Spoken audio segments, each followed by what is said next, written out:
Le club du Grenoble Tennis prend place le temps d'une semaine sur la scène internationale. Les 8 cours endure intérieurs du club reçoivent 144 sportifs féminins et masculins pour jouer 2 tournois internationaux. Une compétition féminine, le 14e NJ Open de l'Isère, et une compétition masculine, le 6e trophée de la ville de Grenoble.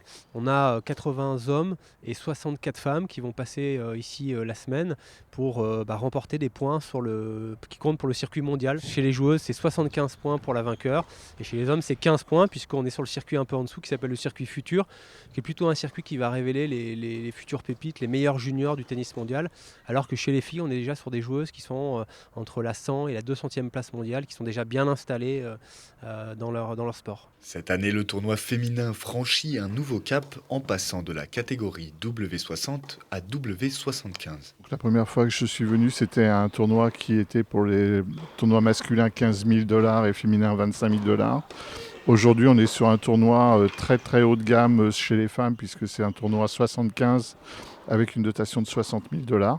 Au programme de cet après-midi, un double 100% grenoblois, Antoine Berger et Rodrigo Alouras se retrouvent en phase 2, Malo Poulesquin, mais aussi Gabriel Debru, jeune prometteur du tennis français et vainqueur de Roland Garros Junior en 2022.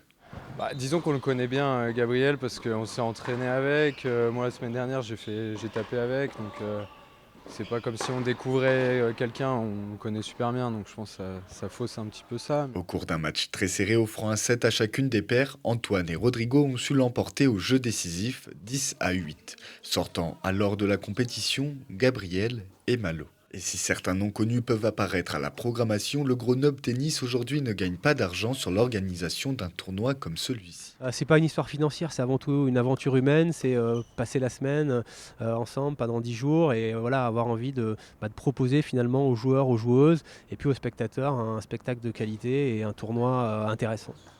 Aujourd'hui, hormis Roland Garros, le Grenoble Tennis est le seul club en France à combiner un tournoi international femmes et hommes sur la même période.